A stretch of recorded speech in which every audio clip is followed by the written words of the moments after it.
योगः कर्मसु कौशलम्। यूजीसी एचआरडीसी गुजरात विश्वविद्यालय द्वारा आयोजित third online refresher course in language में मैं डॉक्टर तृप्ति भावसार आप सभी का स्वागत करती हूँ। आज के वक्ता के रूप में हमारे साथ सरदार पटेल विश्वविद्यालय के स्नातकोत्तर हिंदी विभाग के प्रोफेसर डॉक्टर दिलीप मेहरा जी हैं। मैं उनका इस आभासी मंच पर स्वागत करती हूँ। आपका स्वागत है सर। व्याख्यान की शुरुआत करें उससे पहले मैं सर का संक्षिप्त परिचय दे दूं। सर, आप पिछले 29 सालों से अध्ययन अध्यापन कार्य से जुड़े हुए हैं। आप 2015 से स्नातकोत्तर हिंदी विभाग सरदार पटेल विश्वविद्यालय वल्लभ विद्यानगर में आचार्य के पद पर कार्यरत हैं। अभी तक आपकी 26 से भी ज्यादा पुस्तकें प्रकाशित हो चुकी है। आप विभिन्न राष्ट्रीय अंतर्राष्ट्रीय संगोष्ठियों में अध्यक्ष, विशेषज्ञ और वक्ता के रूप में विराजमान रहे हैं। आप अनेक समितियों के तज्ञ हैं। आपने 120 से भी ज्यादा राष्ट्रीय एवं अंतर्राष्ट्रीय संगोष्ठियों में पत्र पठन किया हुआ है। आपके 130 से भी ज्यादा शोध आलेख विभिन्न प्रतिष्ठित पत्रिकाओं में प्रकाशित हैं। आप पीएचडी मार्गदर्शक भी हैं। अभी तक 15 छात्रों ने आपके मार्गदर्शन में पीएचडी की उपाधि प्राप्त की हुई है और 11 छात्र कार्यरत हैं। आप त्रैमासिक अंतर्राष्ट्रीय शोध पत्रिका साहित्य विथिका के प्रधान संपादक हैं। आपको सन 2010 में महाराष्ट्र दलित साहित्य अकादमी की ओर से रविंद्रनाथ टैगोर लेखक पुरस्कार मिला हुआ है। सन 2011 में भारतीय दलित साहित्य अकादमी नई दिल्ली की ओर से आम्बेडकर फेलोशिप राष्ट्रीय पुरस्कार प्राप्त हुआ है। हिंदी साहित्य में आपके योगदान को ध्यान में रखते हुए नागरी प्रचारणी सभा देवरिया से 2016 में नागरी रत्न प्राप्त हुआ है। गुजरात हिंदी साहित्य अकादमी की ओर से आपके कहानी संग्रह मकान पुराना को द्वितीय पुरस्कार और दलित संदर्भ और हिंदी उपन्यास आलोचना ग्रंथ को प्रथम पुरस्कार प्राप्त हुआ है। ऐसे विविध सम्मानों से सम्मानित वरिष्ठ साहित्यकार, आलोचक, व्यंग्यकार, कवि का मैं आज के इस रिफ्रेशर कोर्स में आमंत्रित करती हूँ। उनका आज के व्याख्यान का विषय है अर्थ विज्ञान। तो आइए सर, स्वागत है आपका। आपके आज के व्याख्यान से हमें लाभान्वित करें। स्वागत है सर। गुजरात यूनिवर्सिटी द्वारा आयोजित पुनर्बोधन पाठ्यचर्या रिफ्रेशर कोर्स जो भाषा पर केंद्रित है, तो मैं एचआरडीसी गुजरात यूनिवर्सिटी का तहे दिल से आभार प्रकट करता हूं कि मुझे अपने विचारों को व्यक्त करने का समय दिया गया। और खास करके हमारे मित्र और यंगेस्ट मित्र राजेंद्र परमार जी की इच्छा थी कि मैं भी भाषा विज्ञान पर कुछ बातें करूं और आप सभी लोगों के सामने आऊं। और राजेंद्र जी कहे और मैं न मानूं तो फिर कैसे चल सकता है, इसलिए मैंने बीड़ा उठाया है। वैसे मैं काम जो है कहानियां और आलोचना करना है, लेकिन आज भाषा विज्ञान पर बात करना है और वो भी अर्थ विज्ञान पर। तो मैं पूरा प्रयत्न करूंगा कि आप सभी को कुछ नया मिले। मित्रों, अर्थ विज्ञान की चर्चा करने से पहले मैं चाहता हूं कि भाषा से ही बात शुरू करें अपनी बात कि भाषा किसे कहते हैं। तो भाषा शब्द संस्कृत के भाष धातु से बना है, जिसका अर्थ होता है कहना या बोलना। भाषा का क्या काम है, भाषा का क्यों महत्व है। तो भाषा का सहारा हम अपनी बात एक दूसरों के कहने के लिए तथा दूसरों की बातों को या दूसरे के विचारों को आदान प्रदान करने के लिए या समझने के लिए हम भाषा का उपयोग करते हैं। मित्रों, भाषा के बारे में अनेक लोगों ने बड़ी बड़ी परिभाषाएं दी है, लेकिन जब मैं भाषा विज्ञान जब क्लास में जाकर पढ़ाता हूँ तो मैं ऐसी सरल जो भाषा की परिभाषाएं है उन परिभाषाओं का मैं प्रयोग करना चाहता हूँ और करता हूँ, जिससे कम से कम बच्चों को समझ में आए। अतः मैं बाबूराम सक्सेना की परिभाषा से अपनी बात शुरू करूंगा कि उन्होंने जो परिभाषा दी है भाषा की, जो बहुत छोटी और सरल है और समझ में आ जाए ऐसी है। आप सभी मित्रों सब अध्यापक है और आप रिफ्रेश होने आए हैं और ये भाषा विज्ञान तो आप पढ़ाते ही है। तो मैं जो परिभाषा देना चाहूंगा वो बाबूराम सक्सेना की छोटी सी परिभाषा है। जिन ध्वनि चिन्हों द्वारा मनुष्य परस्पर विचार विनिमय करता है उसे भाषा कहते हैं। यानी कि जो ध्वनि चिन्हों या प्रतीकों के माध्यम से मनुष्य परस्पर विचार विनिमय करता है या अपने विचारों का आदान प्रदान करता है, वह भाषा है। सीट ने भी बहुत छोटी, जो पाश्चात्य विद्वान है, भाषा वैज्ञानिक है, उन्होंने भी बहुत छोटी सी परिभाषा दी है, जो मैं आपके सामने प्रस्तुत करना चाहूंगा। ध्वन्यात्मक शब्दों द्वारा विचारों को प्रकट करना ही भाषा है। अब मित्रों, जब हम भाषा विज्ञान की बात करते हैं और भोलानाथ तिवारी को छोड़ देंगे तो फिर तो चलेगा ही नहीं। तो भोलानाथ तिवारी है, उनकी एक परिभाषा है जो आप सब लोगों को पता होगा ही, उनका भी मैं यहाँ उनका जिक्र करना चाहूंगा कि भाषा उच्चारण अवयव की, भाषा उच्चारण अवयवों से उच्चरित यादृच्छिक ध्वनि प्रतीकों की वह व्यवस्था है जिसके द्वारा समाज विशेष के लोग आपस में विचारों का आदान प्रदान करते हैं। मित्रों, मैं आपका ध्यान यादृच्छिक शब्द पर केंद्रित करना चाहूंगा। कई बार हम लोग मतलब कि इंटरव्यू लेते हैं बच्चों, मतलब ये अध्यापकों का, तो ये जब प्रश्न पूछते हैं तो यादृच्छिक क्या है ये अवश्य हम पूछते हैं। तो माना हुआ, यादृच्छिक यानी कि माना हुआ। मित्रों, अब थोड़ी बात कर लेते हैं भाषा विज्ञान, क्योंकि अब भाषा की बात हो गई और अब भाषा विज्ञान, फिर हम अर्थ विज्ञान में आएंगे। भाषा विज्ञान के लिए कई शब्दों का प्रयोग पहले होता था। भाषा शास्त्र, हमारे व्याकरण शास्त्रियों ने भाषा शास्त्र का प्रयोग किया है। भाषा विचार, भाषा लोचन, तुलनात्मक भाषा विज्ञान आदि शब्दों का प्रयोग करते हैं। लेकिन भाषा विज्ञान जो है वो शब्द सभी लोगों ने मान्य किया है और अच्छा है। मित्रों, यहाँ अंग्रेजी के भी कई विद्वान या कई अध्यापक जुड़े हुए हैं। तो भाषा विज्ञान अंग्रेजी में प्रारंभ में कंपैरेटिव ग्रामर के रूप में प्रयोग होता था। उस शब्द का प्रयोग भाषा विज्ञान के लिए होता था। बाद में कंपैरेटिव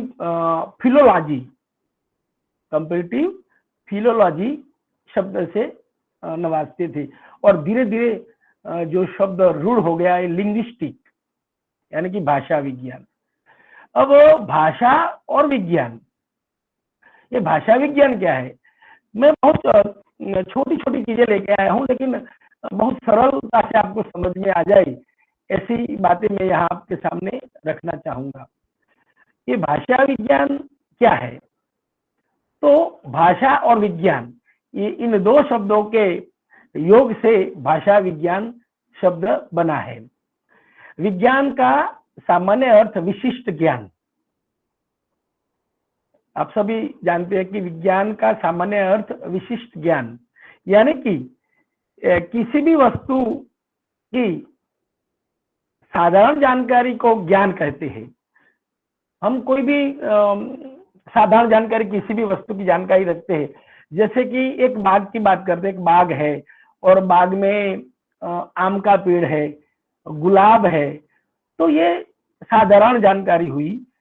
लेकिन इसी आम के बारे में जब हम विशेष जानकारी प्राप्त करते हैं कि आम में मतलब कि बड़े बड़े आम, इस पेड़ पर बड़े बड़े आम लगते हैं, बाद में उनका हम वो लकड़ी का भी उपयोग करते हैं, हम आम को खाने में भी उपयोग करते हैं, गुलाब का जहां जहां उपयोग होता है, ये सब जब हम जानकारी प्राप्त करते हैं तो वो ज्ञान विशिष्ट ज्ञान कहा जाता है। यानी कि खाली बाग में गुलाब या आम का पेड़ है वो सामान्य ज्ञान, लेकिन जब उस गुलाब के बारे में या आम के बारे में जब हम विशेष जानकारी प्राप्त करते हैं उस पेड़ पौधों के बारे में, तो वो विशिष्ट ज्ञान हुआ। मित्रों, मैं यहाँ देवेंद्र जी शर्मा करके है, उनकी बहुत सीधी और सरल परिभाषा भाषा विज्ञान की है, वो मैं आपको बताना चाहूंगा। बहुत सरल है, आप लोग भी इनका नाम लिख सकते हैं, बाद में भी आप मुझे पूछ सकते हैं, मैं आपसे व्हाट्सएप पर भी ये परिभाषाएं और ये सब साझा करूंगा।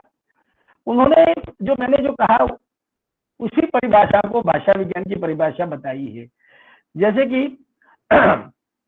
भाषा विज्ञान का सीधा अर्थ है, देवेंद्र शर्मा क्या लिखते हैं, सुनिए मित्रों, कि भाषा विज्ञान का सीधा अर्थ है भाषा का विज्ञान, और विज्ञान का अर्थ है विशिष्ट ज्ञान।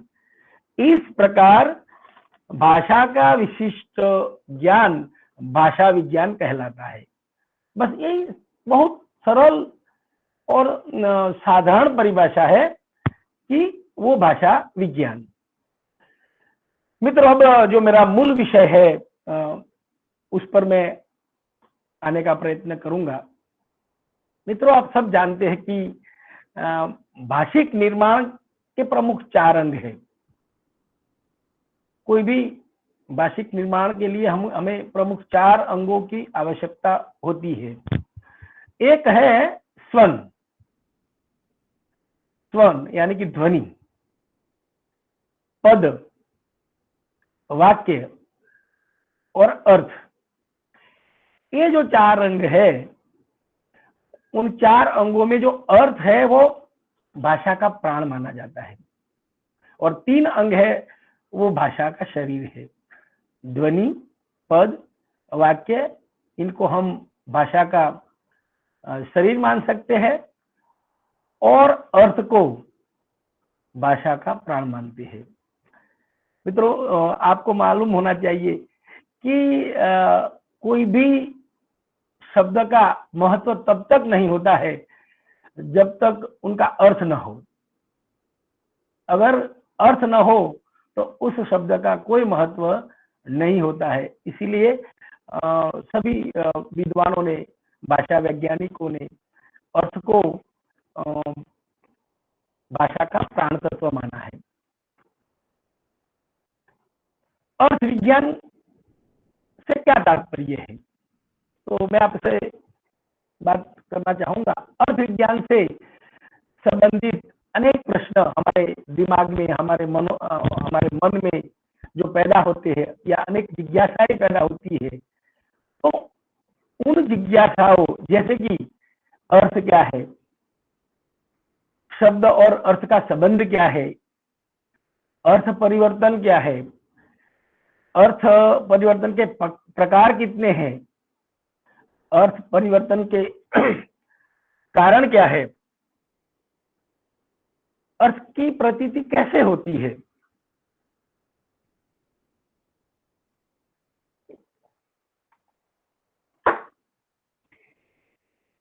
इन सब की जानकारी अर्थ विज्ञान के माध्यम से हमें होती है।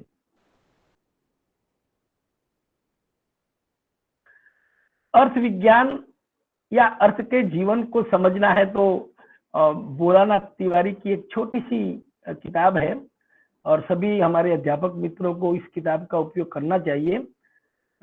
शब्दों का जीवन, भाई हमारा जीवन है लेकिन शब्दों का भी जीवन होता है।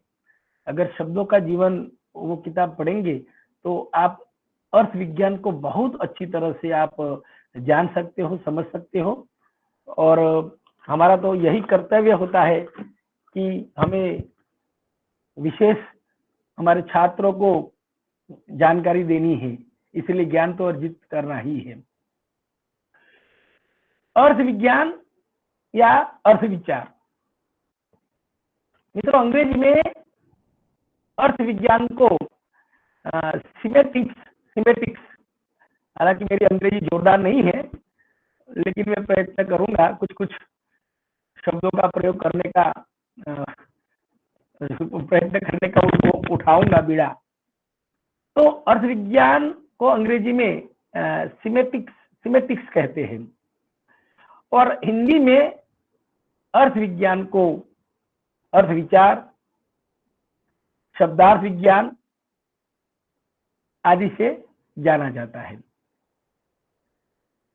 यहां मैं आपको एक बात और भी बताना चाहूंगा कि इकोनॉमिक्स यानी कि अर्थशास्त्र, तो इकोनॉमिक्स में जिस शब्द का प्रयोग अर्थ का होता है यानी कि धन का होता है, वह प्रयोग हमारे भाषा विज्ञान में नहीं होता है, क्योंकि भाषा विज्ञान में यह अर्थ जो है इकोनॉमिक्स वाला, धन वाला, वो ग्राह्य नहीं है। मित्रों अर्थ की महत्ता क्या है? अर्थ की बहुत महत्ता है। जैसे हम पहले भी बता चुके हैं कि जिस प्रकार शरीर में प्राण की महत्ता है, उसी प्रकार अर्थ की महत्वता है। शब्द भाषा का शरीर है तो अर्थ भाषा का प्राण है। शब्द भाषा का भौतिक पक्ष है तो अर्थ भाषा का मानसिक पक्ष है। अर्थ विस्तार का और शब्द उस विचार की अभिव्यक्ति का द्योतक है। अर्थ विचार का यानी कि अर्थ एक विचार का द्योतक है तो शब्द उसी विचार की अभिव्यक्ति का द्योतक है। बिना अर्थ के शब्द की कोई सार्थकता नहीं होती। बिना अर्थ कोई भी शब्द का कोई महत्व नहीं होता है, कोई उनकी सार्थकता नहीं होती है। उसी प्रकार बिना शब्द के भी अर्थ की कोई सार्थकता नहीं होती। जैसे कि हम सब जानते हैं, मैं एक उदाहरण देना चाहूंगा कि सूखी लकड़ी में जिस प्रकार अग्नि विद्यमान है, उसी प्रकार शब्द में अर्थ विद्यमान है।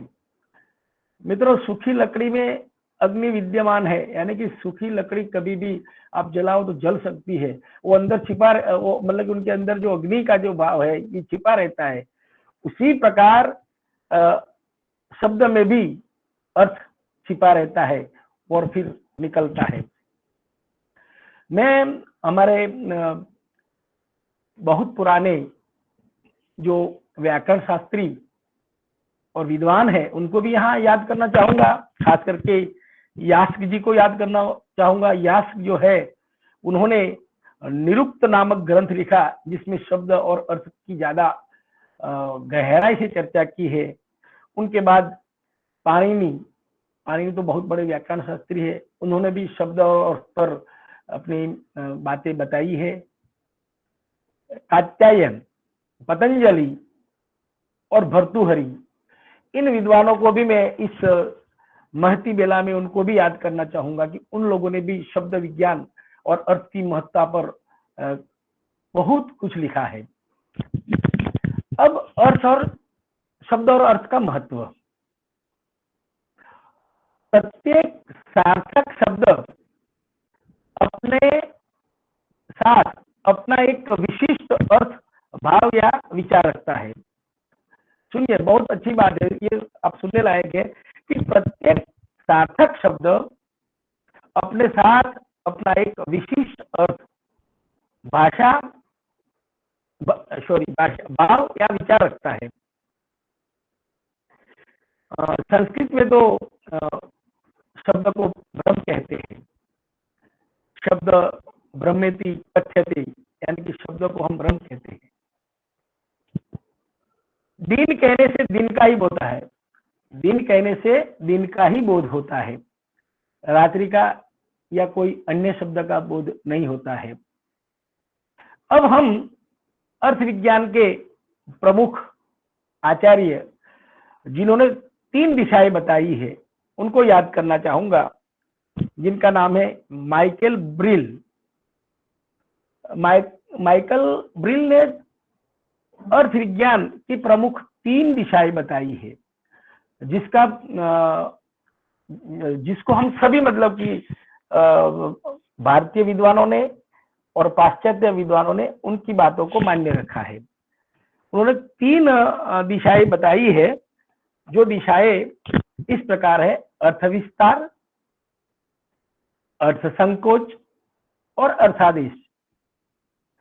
मित्रों, यहां मैं आपको ये भी बताना चाहूंगा कि एक अन्य विद्वान है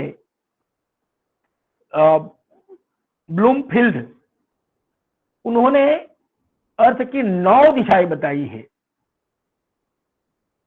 9 दिशाएं बताई है, लेकिन अधिकतर विद्वानों ने ये 3 दिशाएं जो है हमारे ब्रिल ने जो दी है, माइकल ब्रिल ने, उनकी तीनों दिशाओं को मान्य रखा है। लेकिन एक और बात मैं यहाँ आपको कहना चाहूंगा कि अन्य जो और दिशाएं है, 2 दिशाएं, उनको भी बाद में हम लोगों ने मान्य किया है। हम लोगों ने यानी कि हमारे भारतीय विद्वानों ने और पाश्चात्य विद्वानों ने, जिसका नाम है अर्थोत्कर्ष, अर्थ का उत्कर्ष, और अर्थापकर्ष यानी कि अर्थ का अपकर्ष। हालांकि हमारे ब्रिल ने तो 3 ही बताई, लेकिन ये दोनों को भी बाद में मान्य किया गया है। अब हम आपको अलग अलग उदाहरणों के माध्यम से ये तीनों दिशाएं या 5 दिशाएं है उनकी चर्चा आपके सामने हम रखेंगे, और उदाहरणों के साथ हम बात करेंगे तो आपको भी मजा आएगा। मुझे मालूम है कि ये जो गूगल पर हम कोई भी बात करते हैं तो उनकी गंभीरता लेते भी है और कई बार गंभीरता नहीं भी ली जाती है, क्योंकि मैं भी कई बार गूगल से जुड़ता हूं, तो उसका मैं महत्व और उनकी जो भी मतलब कि उनकी जो क्या बोलते हैं, उनकी चुनौतियां क्या है, ये मैं जानता हूं।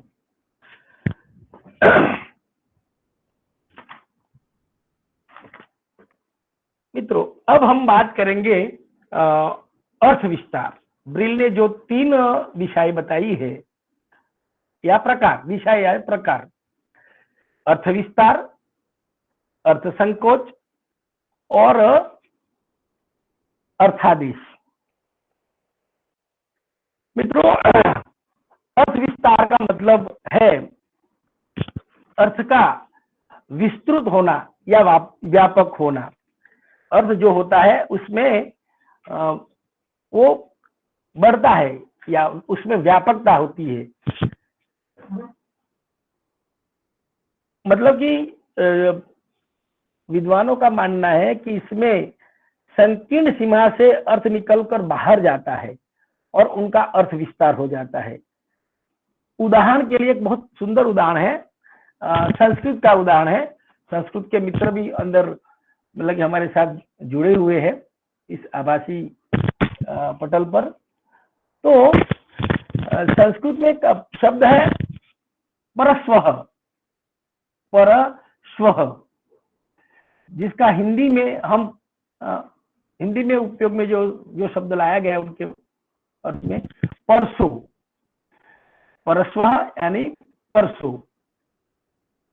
परसों शब्द जो है हिंदी में मात्र आने वाले कल के बाद के लिए प्रयोग में होता था,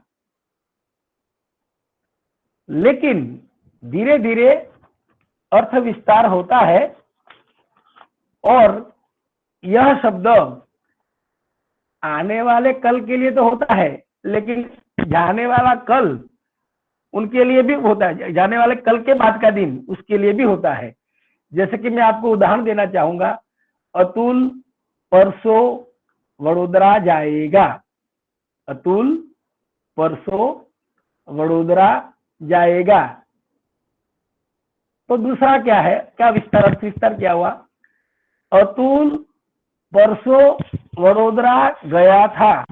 अतुल परसों वडोदरा गया था, यानी कि 2 दिन पहले की बात भी आ गई और 2 दिन बाद की बात आई है। लेकिन दूसरी ओर संस्कृत में परस्वः शब्द का प्रयोग आने वाले कल के बाद वाले दिन के लिए ही होता है, लेकिन हमारे हिंदी में ये शब्द मतलब कि गए जाने वाले दिनों के लिए और आने वाले दिनों के लिए होता है। तो ये वो शब्द का अर्थ विस्तार, यानी कि अर्थ का विस्तार हुआ। एक अन्य उदाहरण मैं आपको देना चाहूंगा। मित्रों, आप सब जानते हैं तेल शब्द। ये तेल शब्द है, ये तेल शब्द का भी बहुत अर्थ विस्तार हुआ। ये शब्द पहले मात्र तिल का तेल, गुजराती में तलना तेल माटे, तिल का तेल के लिए ही प्रयोग होता था, लेकिन उसका धीरे धीरे अर्थ विस्तार होता है और वो शब्द कहाँ कहाँ फैलता है। इस शब्द का प्रयोग खास करके सरसों का तेल, वो तिल के तेल के लिए तो होता ही है, लेकिन सरसों का तेल, मूंगफली का तेल, मछली का तेल, मिट्टी का तेल, नारियल का तेल, सांप का तेल, अलसी का तेल, गुलाब का तेल आदि तेलों के बारे में उनका प्रयोग हुआ। कहने का तात्पर्य है कि ये अर्थ विस्तार हुआ। जो पहले मात्र तिल के तेल के लिए होता था, और अब तो एक और मतलब कि शब्द मतलब कि कहाँ आगे बढ़ा है। जब कोई भी व्यक्ति का बहुत परिश्रम करवा के बहुत कम पैसे दिया जाता है, तब भी शब्द का प्रयोग होने लगता है कि उन्हें तो मेरा पूरे 2 दिन तक तेल निकाल दिया और मुझे कुछ नहीं दिया। यानी कि तेल कहाँ तक पहुंचा ये आप समझ सकते हैं। मुझे तो समझ में आया होगा कि तेल कहाँ से कहाँ पहुंच गया। उन्होंने मतलब कि कुछ 20 रुपया दिया और मुझे 2 दिन तक मेरा तेल निकाल दिया। तो अब वहां कौन सा तेल शब्द का प्रयोग हुआ? तो ये अर्थ विस्तार हुआ। एक और शब्द की मैं बात करूंगा, प्रवीण शब्द। प्रवीण शब्द का अर्थ होता है अच्छी तरह वीणा बजाने वाला व्यक्ति, उनके लिए प्रयोग होता था। लेकिन अब प्रवीण शब्द का अर्थ विस्तार हो गया है। अब कोई भी मतलब कि कोई भी कार्य में योग्य व्यक्ति होता है, उसके लिए प्रवीण शब्द का प्रयोग होता है कि तो इस मामले में बहुत प्रवीण है, फला फला आदि आदि। मित्रों, एक और भी उदाहरण मैं देना चाहूंगा, क्योंकि उदाहरण देंगे तो आपको भी आनंद आएगा और हमारी जो यात्रा है अच्छी तरह से कटती जाएगी। मित्रों, यहाँ मैं नारद शब्द का उदाहरण देना चाहूंगा। नारद शब्द एक समय में मुनि विशेष का वाचक था, यानी कि नारद मुनि के लिए ही वो नारद शब्द का प्रयोग होता था। किंतु आज यह शब्द कहाँ पहुंचा है? आज कोई भी हम लोगों के बीच या हमारे बीच झगड़ा करवाने वाला कोई व्यक्ति होता है, उनके लिए हम प्रयोग करते हैं कि ये तो नारद है, इस नारद के सामने कोई बात मत करना। तो ये शब्द का अर्थ विस्तार हुआ। ऐसे सब्जी शब्द का भी मैं उदाहरण देना चाहूंगा। ये सब्जी का उदाहरण बहुत सुंदर, जब आप पढ़ाए तो खास करके तेल शब्द का प्रयोग जरूर देना और सब्जी शब्द का प्रयोग आप जरूर आप अपने छात्रों को देना जब अर्थ विज्ञान पढ़ाते हो तो, या अर्थ विचार पढ़ाते हो तो। सब्जी शब्द पहले पालक, भिंडी या चौलाई इत्यादि हरी सब्जी के लिए प्रयोग होता था। मित्रों समझ में आया मैम? यानी कि जो हरी सब्जी होती थी जैसे कि पालक, भिंडी, चौलाई आदि हरी तरकारियों के लिए होता था। लेकिन यह शब्द का आज अर्थ विस्तार हो गया। आज हम हरी के बगैर जो लाल टमाटर होता है, आलू भी अलग प्रकार के कलर का होता है, प्याज होता है, प्याज सफेद और लाल होता है, गाजर भी लाल होता है और सफेद होता है, बैंगन नीला होता है, मूली सफेद और लाल होती है इत्यादि विभिन्न रंग वाली तरकारियों के लिए सब्जी शब्द का प्रयोग होता है। यानी कि सब्जी शब्द जो मात्र हरी सब्जी के लिए उपयोग में आता था, आज उनका अर्थ विस्तार होकर आलू टमाटर तक पहुंच गया। ऐसा ही एक उदाहरण है गवेषणा। गवेषणा गायों को ढूंढने वाले के लिए प्रयोग होता था। जो गायों को ढूंढने वाला होता है वो गवेषणा कहलाता था। जबकि आज किसी भी विषय पर कोई रिसर्च करता है, खोज करता है, जांच पड़ताल करता है, उसके लिए गवेषणा शब्द का प्रयोग होता है। तो ये गवेषणा का अर्थ विस्तार हुआ।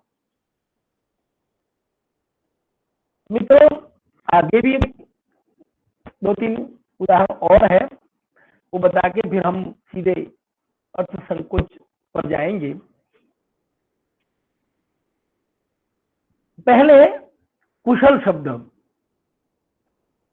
शब्द का प्रयोग होता था, जिसका अर्थ क्या होता है कि जिनकी उंगलियां क्षत विक्षत किए बिना कुश को काटकर जो लाता है उसको कुशल कहा जाता था। यानी कि कुश को अच्छी तरह से काटकर जो लाता था उसको कुशल कहा जाता था। किंतु आज कुशल शब्द का अर्थ विस्तार हो गया और आज कोई भी विषय में निपुण कोई भी व्यक्ति होता है, संगीत में निपुण या कोई अन्य प्रकार में निपुण होता है, उनके लिए हम कुशल शब्द का प्रयोग करते हैं। उसी प्रकार का एक शब्द है शाही।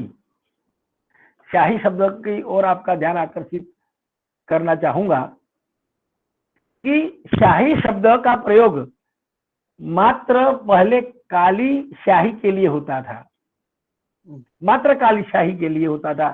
अब अर्थ विस्तार की प्रक्रिया के कारण नीली शाही हो, लाल हो या सफेद खड़िया हो,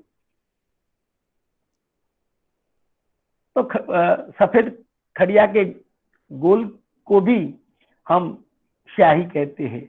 यानी कि जो काली शाही के लिए प्रयोग होता था, आज मतलब कि हर कलर के शाही के लिए शाही शब्दों का प्रयोग होता है। अभ्यास बहुत सुंदर उदाहरण है अभ्यास का भी। मित्रों अभ्यास शब्द पहले बार बार बाण फेंकने के अर्थ में प्रयुक्त होता था। सुनिए कि अभ्यास शब्द पहले बार बार जो बाण फेंकने का प्रयोग करता था उसके अर्थ में प्रयुक्त होता था। लेकिन अर्थ विस्तार के कारण हिंदी में सभी कार्यों का अभ्यास किया जाता है, यहाँ तक कि प्रयत्न के रूप में तथा यास ने इसका प्रयोग विभूति के रूप में भी किया है। यानी कि हर चीज का हम अभ्यास करते हैं, चलो ये अभ्यास करो, ये करो, इसका अभ्यास करो, फिर आओ। तो अभ्यास शब्द का आज अर्थ विस्तार हो गया। एक और शब्द है खाना। खाना क्रिया का अर्थ है भोजन करना। सुनने लायक है कि खाना क्रिया का अर्थ है भोजन करना, लेकिन अब उनका अर्थ विस्तार हुआ। अब मार खाना, जूते खाना, पत्थर खाना इत्यादि खाना के लिए वो अर्थ विस्तार हो गया। आप देखिए कि शब्द कैसे कैसे समय के साथ बदलता जाता है और कैसे बदलता है, कैसे अर्थ का विस्तार करता है, उसका सुंदर उदाहरण आपके सामने में प्रस्तुत करने का प्रयत्न कर रहा हूं। एक और शब्द है महाराज शब्द। महाराज शब्द पहले राजा महाराजा के लिए प्रचलित था। महाराज शब्द पहले राजा महाराजाओं के लिए प्रयुक्त था, लेकिन अब खाना बनाने वाले ब्राह्मण को महाराज कहते हैं। और इतना ही नहीं, कभी कभी हम हमारे मित्रों को भी महाराज कहते। कैसे महाराज कहते ना हम लोग, तो कभी कभी हम अपने मित्रों को भी महाराज कहते, चलो महाराज अब घर चले। तो ये हुआ अर्थ विस्तार। इसी प्रकार है एक और उदाहरण है श्री गणेश। इति श्री पंडित विभीषण गुहार स्नातक जटिल प्रकांड पत्र इत्यादि शब्दों का भी अर्थ विस्तार हो गया है। मैं ज्यादा उदाहरण न देकर मैं आगे बढ़ना चाहूंगा और हम आगे बढ़ेंगे अर्थ संकोच। तो मित्रों, आगे हम देख चुके हैं कि शब्दों का अर्थ विस्तार कैसे होता है। अब उसी प्रकार अर्थ संकोच, यानी कि अर्थ संकोच का मतलब है कि जो अर्थ था, वो जो शब्द था, उसका जो अर्थ था, उसका सीमित हो जाना, उसको अर्थ संकोच कहते हैं। यानी कि जो गूढ़ार्थ अर्थ था, अब वो सीमित हो गया। तो उसकी बात हम आगे करेंगे।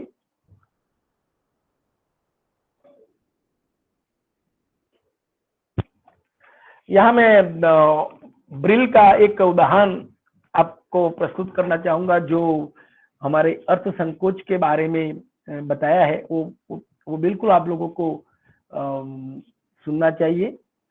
ब्रिल ने कहा था कि जो जाति या देश जितना अधिक सभ्य होगा, उसकी भाषा में अर्थ संकोच भी उतना ही अधिक होगा।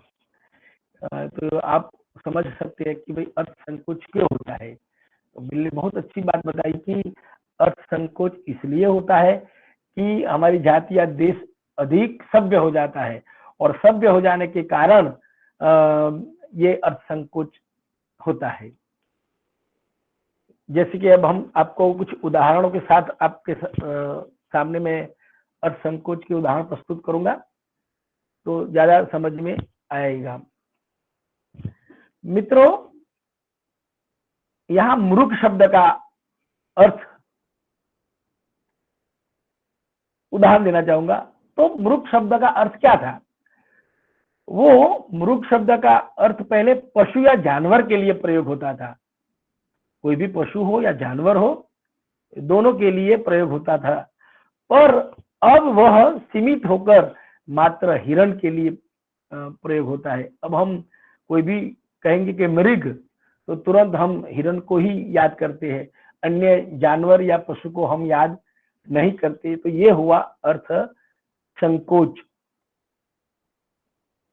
एक और उदाहरण है यहाँ भार्या।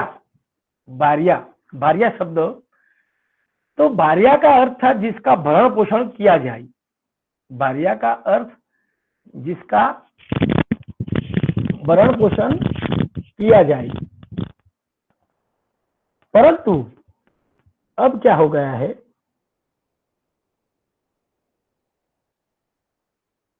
अब मात्र भार्या यानी कि स्त्री के लिए सीमित हो गया है। तो ये हुआ अर्थ संकोच। एक और उदाहरण है जलज। जलज, जलज का मतलब होता है जल में उत्पन्न वस्तु। जो भी जल में उत्पन्न होते हैं वो जलज। लेकिन अब किसके लिए उपयोग होता है? अब जलज में किन किन चीजें होती है, किन किन वस्तु होती है, जैसे कि जल में सेवार होती है, मेढक होता है, मछली होती है, सीपी होती है, शंख होते हैं आदि। इस सभी को हम लोग जलज कहते थे, उनके लिए एक ही शब्द था जलज। लेकिन अब अर्थ संकोच हुआ, जलज यानी कि मात्र कमल के लिए प्रयोग में होता है, तो ये हुआ अर्थ संकोच। एक और बहुत सुंदर उदाहरण आपके सामने में प्रस्तुत करना चाहूंगा कि धान्य, ये धान्य का मतलब प्रयोग होता था अन्न मात्र के लिए, जो भी अन्न है। हालांकि गुजराती में तो आज भी मतलब कि हम इसी प्रकार का प्रयोग करते हैं, लेकिन जो हिंदी बेल्ट है, हिंदी में ये जो धान्य का प्रयोग वो अर्थ संकोच में आ चुका है।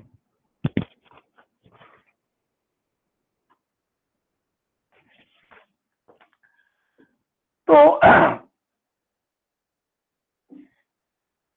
धान्य का मतलब धन का बोधक था, यानी कि हर अन्न मात्र के लिए था। लेकिन अब मित्रों ये किसके लिए प्रयोग में होता है? धान यानी कि जो हम लोग यहाँ बिना कूटा चावल, यानी कि गुजराती में डांगर, जो डांगर होता है गुजराती में डांगर कहते हैं, उस डांगर के लिए धान शब्द का प्रयोग हिंदी में होता है। धान का मतलब डांगर। तो ये जो धान शब्द जो था पहले सभी अन्नों के लिए था, लेकिन अब मतलब कि उनका अर्थ संकुच हो गया, तो वो मात्र बिना कूटा चावल, जिसको हम गुजराती में डांगर कहते हैं, उसके लिए प्रयोग होता है। उसी प्रकार का एक उदाहरण है आदित्य। आदित्य का अर्थ है अदिति का पुत्र, और अदिति देवताओं की माता का नाम था। अतः अदिति के समस्त पुत्र आदित्य कहलाते थे। पर अब धीरे धीरे आदित्य शब्द का अर्थ संकोच हो गया और ये मात्र सूर्य के अर्थ में सीमित रह गया। तो ये हुआ अर्थ संकोच, मात्र सूर्य के लिए, जो सभी के लिए जो प्रयोग होता था अब मात्र सूर्य के लिए प्रयोग होता है। मित्रों आगे और भी कुछ उदाहरण मैं आपके सामने पेश करना चाहूंगा। एक शब्द है ऐसा ही, विद्या। विद्या के अर्थ ही, चाहे वे स्कूल में पढ़ते हो या न पढ़ते हो, तो विद्यार्थी जो है विद्या के अर्थी, वो स्कूल में पढ़ते हो या न पढ़ते हो, लेकिन आज 70 वर्ष का जो बूढ़ा होता है ना, उनको भी हम विद्यार्थी कह सकते हैं। यानी कि छात्र का समानार्थी शब्द हो गया विद्या के अर्थी। इसी प्रकार का एक शब्द है रुद्र। रुद्र शब्द अग्नि, मित्र, वरुण, सोम, शिव इत्यादि के लिए प्रयोग में होता था। लेकिन अब ये जो शब्द है रुद्र मात्र शिव तक सीमित रह गया, यानी कि अर्थ संकोच हो गया। इसी प्रकार का आगे उदाहरण देखेंगे तो अंग्रेजी का मीट शब्द है। मीट शब्द पहले किसी भी प्रकार के भोज्य के लिए होता था। मीट यानी कि पहले किसी भी प्रकार का भोजन के लिए ये शब्द का प्रयोग होता था, यानी कि मिष्टान, मांस, अन्य कई खाद्य चीजों के लिए मीट शब्द का प्रयोग होता था। लेकिन अब जो मीट शब्द जो है मात्र मांस के लिए प्रयोग में होता है, तो ये अर्थ संकोच हुआ। उसी प्रकार का एक उदाहरण है दुर्लभ। दुर्लभ शब्द का उदाहरण मैं आपके सामने प्रस्तुत करना चाहूंगा। दुर्लभ यानी कि दुर्लभ शब्द का अर्थ है कठिनाई से प्राप्त होने वाली कोई भी चीज। हम बहुत मेहनत करते हैं और उसके बाद हमको कोई भी चीज प्राप्त होती है। यह शब्द प्राकृत अपभ्रंश में दुल्लह, फिर दुल्ह में रूपांतरित होकर हिंदी में दुल्हा बन गया। कहाँ से दुर्लभ और कहाँ दुल्हा, ये यात्रा ये शब्द कर चुका है, दुल्हा बन गया और बाद में वर और पति का वाचक बन गया। तो इस प्रकार वर शब्द वरदान का भी अर्थबोधक था, कालांतर में दुल्हा का भी बोधक हो गया।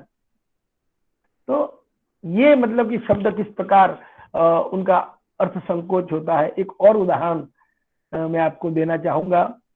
श्राद्ध शब्द, यानी कि जो श्रद्धा पूर्वक किया गया कार्य उसको श्राद्ध कहते हैं। श्रद्धा पूर्वक किया गया कार्य उसको हम श्राद्ध कहते हैं।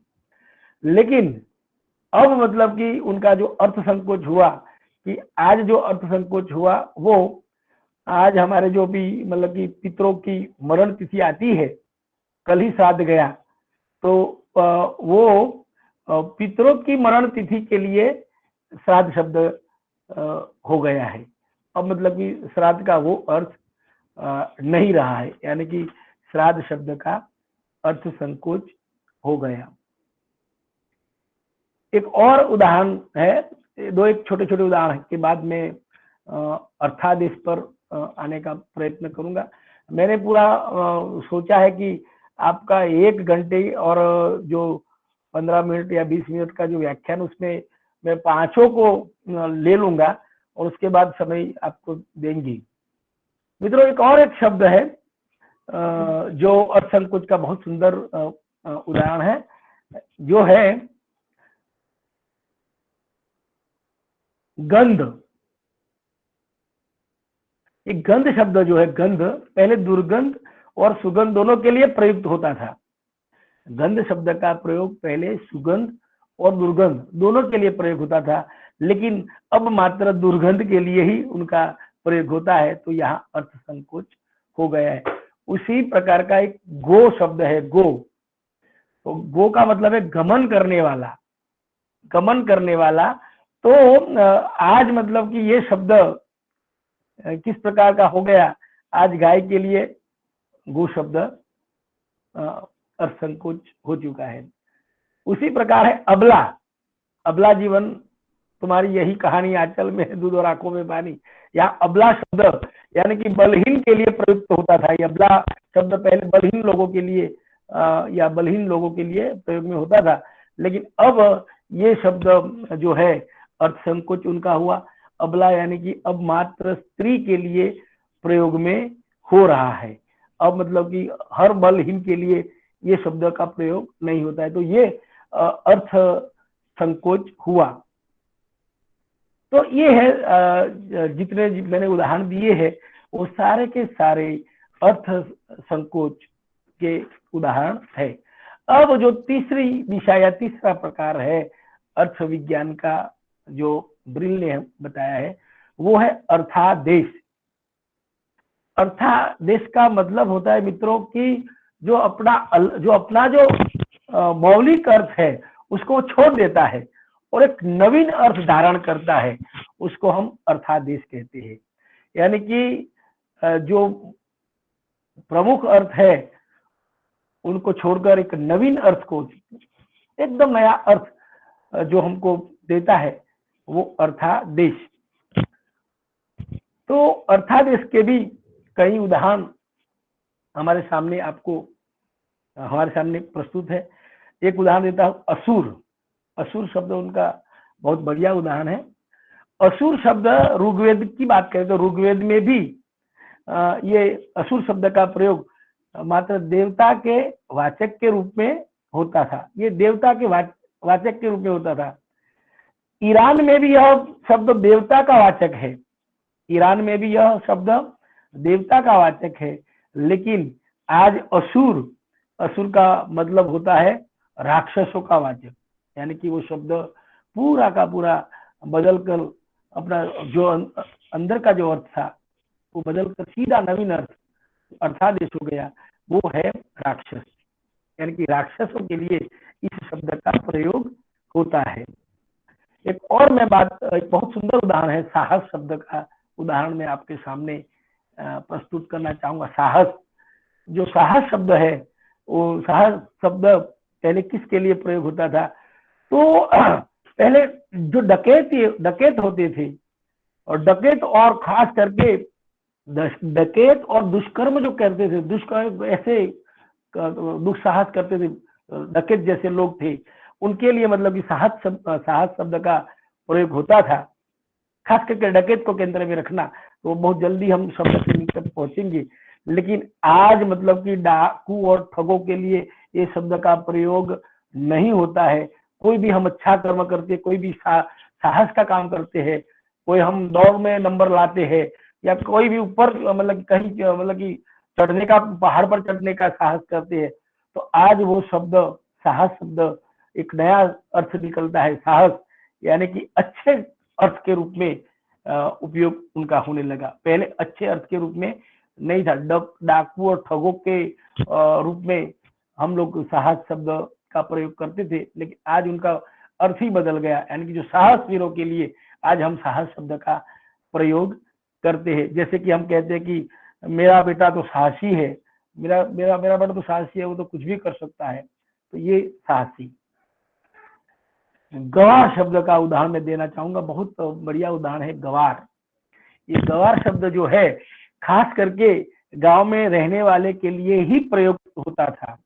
जो गांव में रहते हैं, गांव में रहने वाले लोगों के लिए ही गवार शब्द का प्रयोग होता था। लेकिन अब ग्रामवासी को गवार नहीं कहा जा सकता, क्योंकि ये शब्द अब मूर्ख व्यक्तियों के लिए गवार शब्द का प्रयोग चलता है। अतः हम कोई भी व्यक्ति, किसी गांव में रहने वाले व्यक्ति को गवार नहीं कह सकती। तो ये गवार शब्द किस प्रकार मतलब कि उनका अर्थादेश हुआ, वो देखने लायक है। मित्रों, आगे भी एक और उदाहरण मैं आपको सामने प्रस्तुत करना चाहूंगा। वर का अर्थ, वर शब्द, वर का अर्थ श्रेष्ठ था, वर का अर्थ श्रेष्ठ था। अब अर्थादेश के कारण इसका प्रयोग दूल्हे के लिए होता है। स्वयं दुल्हा शब्द भी इसी प्रकार का है। हम आगे भी दुल्हा को मैंने उनका उदाहरण दिया था। इसके मूल में जो जल्द न मिले तात्पर्य दुर्लभ था, अब वह वर के नूतन अर्थ में प्रयुक्त होता है। यहाँ मैं आपको एक और सुंदर उदाहरण जो आपके लिखने लायक है, जंगा शब्द, जंगा। तो ये जो जंगा शब्द है, वो जंगा मात्र उस समय पहले घुटने के नीचे भाग के रूप में ही जंगा शब्द का प्रयोग होता था, घुटने के नीचे के भाग के लिए। लेकिन अब घुटने के ऊपर भाग का वो वाचक हो गया है, तो उनको हम जंगा कहते हैं। तो कहाँ से कहाँ शब्द बदल जाता है। तो ये जंगा शब्द का उपयोग कैसे मतलब कैसे अर्थादेश हो गया। उसी प्रकार का एक उदाहरण जो आपको याद ही रखना है, आकाशवाणी। मित्रों, आकाशवाणी ये बहुत सुंदर उदाहरण है। आकाशवाणी, आप सभी को मालूम है कि ये आकाशवाणी शब्द का प्रयोग मध्य काल तक भी ये शब्द देववाणी ही रहा, क्योंकि हमारे तुलसीदास ने भी एक जगह पर लिखा है, भये आकाशवाणी ते ही काला, भये आकाशवाणी ते ही काला। यानी कि उस समय आकाश से देववाणी हुई, यानी कि मध्यकाल तक भी आकाशवाणी शब्द देववाणी के लिए प्रयोग में होता था। लेकिन अब अर्थादेश के कारण आकाशवाणी शब्द रेडियो पर से जो मतलब कि हम लोग प्रस्तुत करते हैं, आकाशवाणी ऑल इंडिया रेडियो, ये आकाशवाणी ऑल इंडिया रेडियो है। समाचार सुनिए, ऐसा आप लोगों ने कई बार सुना होगा। हालांकि अब मोबाइल और व्हाट्सएप की दुनिया में और लैपटॉप की दुनिया में हमारा रेडियो है बेचारा थोड़ा दूर चला गया, लेकिन एफएम तो बचा है। तो ये आकाशवाणी शब्द अब मतलब कि पूरा का पूरा देववाणी से निकलकर सीधा ऑल इंडिया रेडियो के लिए प्रयोग में होता है, यानी कि नूतन शब्द उन्होंने ग्रहण कर लिया है।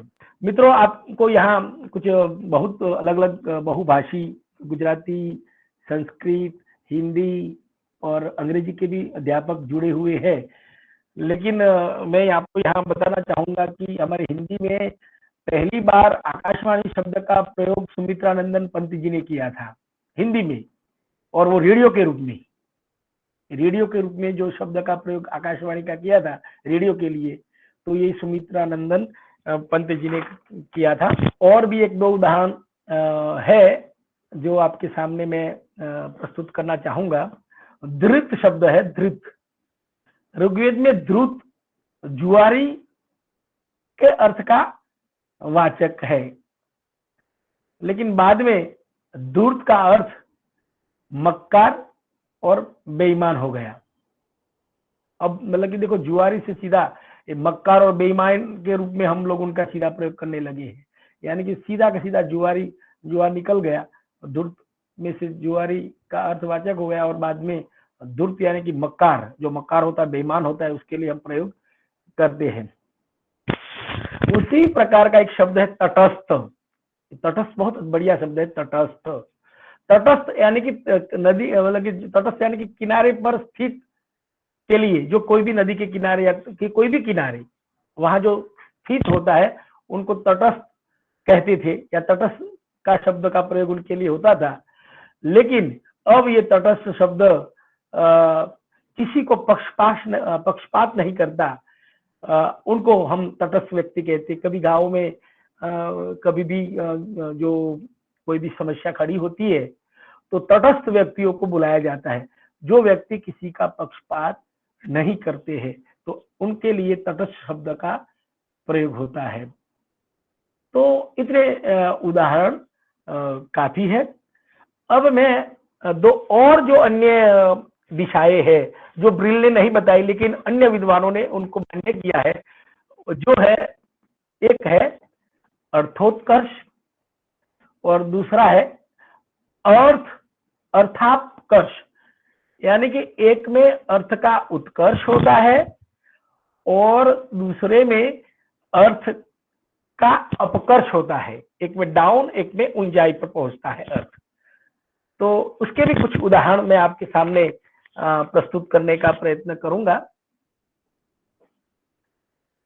अर्थ का अपकर्ष अर्थात पहले से अधिक उन्नत और अच्छे भाव को ग्रहण करने वाला शब्द, यानी कि जो पहले से जो मतलब कि शब्द है, अर्थ है, उनसे और उन्नत जब कोई शब्द आगे बढ़ता है या उन्नत होता है, उसको अर्थोत्कर्ष यानी कि एक अर्थ का उत्कर्ष यानी कि विकास, उन्नत होना। ये ब्रिल ने मेरे ख्याल से इसलिए ही कहा था कि ये तीनों को रखो, क्योंकि वो थोड़ा थोड़ा आगे के जो मैंने तीन जो दिशाएं बताई है उससे थोड़ा थोड़ा मिलता जुलता है। उसके भी उदाहरण देखें तो आपको ज्यादा मतलब कि थोड़ा वो नहीं लगेगा, अब उदाहरण के साथ समझाएंगे तो और ज्यादा आपको समझ में आएगा। यहाँ भी साहस शब्द का प्रयोग, मतलब साहस शब्द का उदाहरण ले सकते हैं। तो साहस शब्द पहले क्या था, अब क्या है। मैंने आपको पहले बताया कि भाई अर्थादेश के अंतर्गत हमने साहस शब्द को देखा था ना, कि साहस किसके लिए, यानी कि वो जो ठगों के लिए उपयोग में होता था, डाकुओं के लिए, लेकिन अब साहस वीरों के लिए होता है। तो यही उदाहरण मतलब कि यहाँ बताया है। यहाँ एक मैं आपको उदाहरण देना, मुग्ध शब्द का उदाहरण देना चाहूंगा। मुग्ध का अर्थ पहले मूढ़ था, मूढ़, मुग्ध का मतलब था पहले मूढ़। आज मुग्ध से अर्थ नहीं लिया जाता, आज लुभाने या लुभाए, आज लुभाने या लुभाए जाने के अर्थ में इसका प्रयोग होता है। अब देख लीजिए कि मुग्ध का अर्थ मूढ़ के लिए नहीं होता है, अब लुभाने अथवा लुभाए जाने के अर्थ में इसका प्रयोग होता है। करपट शब्द का उदाहरण है करपट। करपट यानी फटे हुए कपड़े का वाचक था पहले। करपट शब्द का अर्थ है फटे हुए कपड़े का वाचक था, आज नए कपड़े का वाचक हो गया। यानी कि आज करपट यानी कि नया कपड़ा, नए कपड़े के लिए करपट शब्द का प्रयोग होता है। इसी प्रकार का एक उदाहरण है फिरंगी। फिरंगी पहले पुर्तगाली डाकू का वाचक था। जो पुर्तगाली डाकू है उनको हम लोग फिरंगी कहते थे, लेकिन आज इनका अर्थोत्कर्ष हुआ, अर्थ का उत्कर्ष हुआ और वो शब्द बना परदेशी। परदेशी विशेषतः यूरोपियन, जो यूरोपियन है उनका वो शब्द वाचक हो गया। यानी कि फिरंगी यानी कि यूरोपियन लोगों के लिए वाचक हो गया। ऐसे ही है इंडियन, इंडियन, बंदी आदि शब्दों का अर्थोत्कर्ष हो चुका है। कम संक्षेप में कहना है तो कह सकते हैं कि भाई जिन शब्दों की संख्या हिंदी में बहुत कम है जो अपने बुरे अर्थ को छोड़कर अच्छे अर्थ को ग्रहण कर लेता है।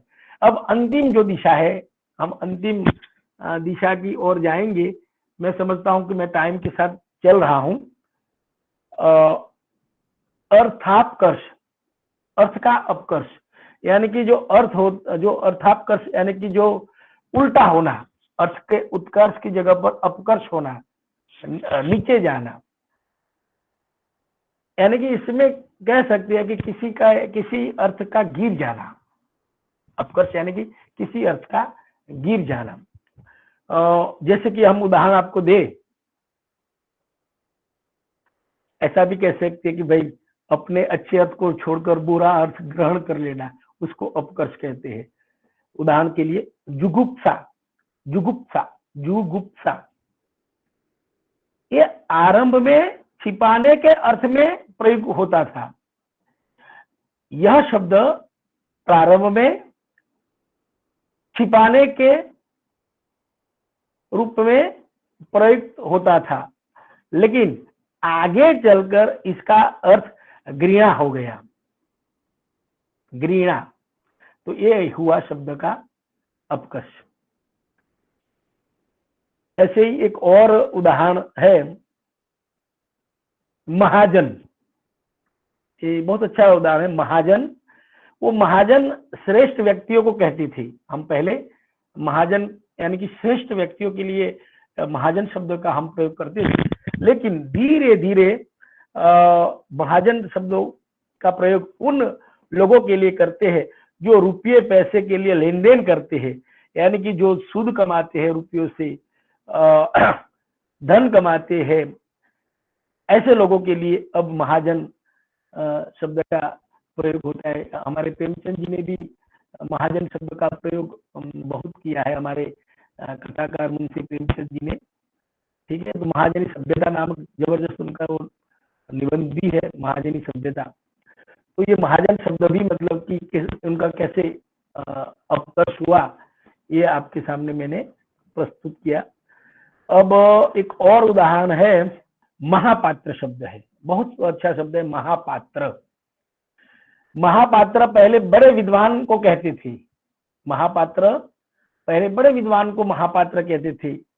आचार्य जगन्नाथ, आचार्य विश्वनाथ को भी हम लोग महापात्र कहते थे कि तो महापात्र है। पर आज कल मृत व्यक्तियों का दान लेने वाला निकृष्ट ब्राह्मण होता है, उनको महापात्र कहते हैं। अब देखो कैसे शब्द का अपकर्ष हुआ। एक जमाने में मतलब कि बड़े विद्वान को मतलब कि महापात्र कहते थे, और अब मतलब कि जो मतलब कि निकृष्ट ब्राह्मण यानी कि मृत व्यक्ति के समय में जो मतलब कि कोई भी पूजा अर्चना या जो भी कर्म कांड करने के लिए आता है, उनको मतलब कि महापात्र कहते हैं। और भी कुछ उदाहरण मैं आपके सामने प्रस्तुत करना चाहूंगा। एक दो और उदाहरण है, दो तीन ही है, ज्यादा नहीं है। तो महाराज शब्द का भी इसी प्रकार हुआ है, तो आप आगे देख चुके हैं और मैंने सुनाया भी था। महाराज शब्द को अर्थ विस्तार के अंतर्गत हम देख चुके हैं। महाराज अर्थापकर्ष का अच्छा उदाहरण है। महाराज शब्द अर्थाकर्ष का यानी कि जो उनका अर्थ नीचे पहुंचा उसका अच्छा उदाहरण है। भद्र शब्द का परिणाम बद्दा है। भद्र शब्द का परिणाम बद्दा है। आप मानते हैं शाकुंतलम में दुष्यंत के लिए स्थानों पर भद्र मुख शब्द का प्रयोग हुआ था। आपको मालूम है कि भद्र शब्द का अर्थ क्या था पहले? शाकुंतलम में दुष्यंत के लिए कई स्थानों पर भद्र मुख शब्द का प्रयोग हुआ था, लेकिन अब धीरे धीरे भद्र से बद्दा शब्द विकसित हुआ। भद्र से बद्दा शब्द विकसित हुआ। दुष्यंत तो राजा था, क्या अब कुरूप से कुरूप व्यक्ति को भी बद्दे मुंह वाला कहा जा सकता है या कहा जाता है? तो ये जो भद्र शब्द किस प्रकार उनका अपकर्ष हुआ, ये आप देख सकते हैं। उसी प्रकार का संस्कृत का भातृ शब्द है। भातृ, भातृ से अपभ्रष्ट हुआ भैया। हिंदी में भैया का वाचक है, पर आज बंबई जैसे महानगरों में नौकर या नीच पेशा करने वालों के अर्थ में प्रचलित हो गया। माफ करना मित्रों, ये व्याकरण का है, लेकिन ये जो भातृ शब्द संस्कृत का भातृ से अपभ्रष्ट हुआ भैया और हिंदी में भाई का वाचक हुआ, पर आज बंबई जैसे महानगरों में जो नौकर या नीच पेशा करने वाले लोगों के लिए भैया शब्द का प्रयोग होता है। कभी कभी हम लोग मक्कार एवं चालाक के लिए भी, हाँ अब ये तो दूसरा उदाहरण, सॉरी, तो ये प्रचलित हो गया। अब हम गुरु शब्द का उदाहरण देंगे। गुरु शब्द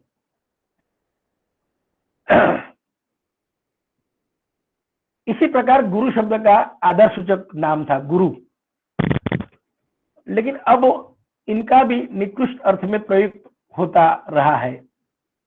कभी कभी हम मक्कार एवं चालक के लिए भी गुरु शब्द का प्रयोग करते हैं। कभी कभी हम मक्कार और चालाक लोगों के लिए भी गुरु शब्द का प्रयोग करते हैं। जैसे कहते हैं तुम तो गुरु हो भाई, तुम तो यार गुरु आदमी हो, तुम तो गुरु निकले।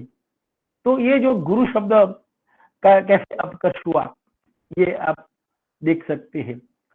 तमिल का एक उदाहरण पिल्ले। तमिल में पिल्ले शब्द बच्चे के लिए शब्द, बच्चे या पुत्र या युवा इत्यादि के लिए प्रयोग में होता है, लेकिन अब हिंदी में पिल्ले का मतलब होता है कुत्ते का बच्चा। अब कुत्ते का बच्चा अब प्रयोग में होने लगा। संस्कृत में अभियुक्त शब्द का प्राचीन अर्थ प्रामाणिक पुरुष था। ये उदाहरण देख लीजिए, अंतिम उदाहरण है। संस्कृत में अभियुक्त शब्द का प्राचीन अर्थ प्रामाणिक पुरुष था, लेकिन अब बाद में अपराधी का द्योतक हो गया। अब अपराधी के रूप में हम इसका प्रयोग करते हैं। इस प्रकार अर्थ परिवर्तन की प्रमुख तीनों दिशाएं अर्थ विस्तार, अर्थ संकोच, अर्थादेश के साथ साथ अर्थ उत्कर्ष, अर्थापकर्ष यानी कि अर्थ का उत्कर्ष और अर्थ का अपकर्ष का महत्व है। मित्रों, मैं अब ज्यादा उदाहरण देना नहीं चाहूंगा, लेकिन अर्थ परिवर्तन के अनेक कारण भी है, तो उस पर मैं अपनी बात बताना नहीं चाहता हूं, क्योंकि गूगल पर तो, इस गूगल पटल पर या इस पर तो इतना बोलो तो भी काफी है, और किसी की कोई इच्छा हो प्रश्न या जिज्ञासा की तो मुझे बता सकते हैं। शायद आप लोगों को पसंद आया होगा। मैंने उदाहरण के लिए उसका प्रयोग किया, क्योंकि इतने उदाहरण याद रखना कठिन कार्य था, लेकिन मैंने पूरा प्रयत्न किया कि आप मेरे व्याख्यान को कम से कम अच्छी तरह सुन सको, ऐसा प्रयत्न मैंने किया है। मित्रों, ये जो मैंने जो सरल व्याख्यान दिया है उसका मूल कारण है ये पुस्तक हिंदी भाषा और भाषा विज्ञान। लिखना है तो लिख लीजिए, बहुत बहुत सुंदर, मतलब कि बहुत अच्छी किताब है। हिंदी भाषा और भाषा विज्ञान, डॉक्टर अशोक के शाह, उनकी किताब है और अमर प्रकाशन मथुरा से प्रकाशित हुई है। इतना सुंदर और सरल है कि हर चीज को उन्होंने बिल्कुल आम एकदम सरलता से समझाया है और हम भी समझ जाते हैं। आप पढ़ेंगे और आप समझ जाएंगे, इतना सुंदर उसमें लिखा है। तो इस किताब का मुझे बहुत उपयोग मिला है। मैं भी चाहता हूं कि इस किताब का आप नाम लिख लीजिए और वो किताब जरूर, अवश्य अध्यापक है तो जरूर खरीदिए और उसी किताब का उपयोग करेंगे तो आपका व्याख्यान भी चाहे भाषा विज्ञान का होगा, आपका अच्छा व्याख्यान जाएगा। किताब का नाम मैंने बोल दिया, हिंदी भाषा और भाषा विज्ञान। बाद में भी आप राजेंद्र जी से बात करके हमारा नंबर ले सकते हैं और मैं आपको ये किताबों का दो तीन किताबों का नाम मैं आपको दे सकता हूँ। शब्दों का जीवन, अरे भाई मनुष्य का जीवन होता है लेकिन शब्दों का जीवन है। हम वो भोलानाथ तिवारी की छोटी सी पतली किताब है, उनको पढ़ेंगे ना तो भी मतलब कि पूरा का पूरा अर्थ विज्ञान आपको समझ में आएगा। ऐसी कई ऐसी 3-4 किताबें हैं जो सरल किताबें हैं और सरलता से ही हम आगे बढ़ सकते हैं, भारी भरकम से तो हम आगे नहीं बढ़ सकते। मैं अंत में मैं गुजरात विश्वविद्यालय HRDC और उनके हमारे कन्वीनर जो खास करके राजेंद्र परमा यंग और चिमन भाई पटेल, दोनों का बहुत बहुत आभार प्रकट करना चाहता हूं कि जिनकी बदौलत मुझे आप लोगों से थोड़ी बात करने, थोड़ी सी या कुछ मेरे विचारों को आपके सामने प्रस्तुत करने का मौका दिया। मैं गुजरात यूनिवर्सिटी का भी बहुत आभार प्रकट करता हूँ। बहुत बहुत आभार, धन्यवाद, सबको अभिनंदन।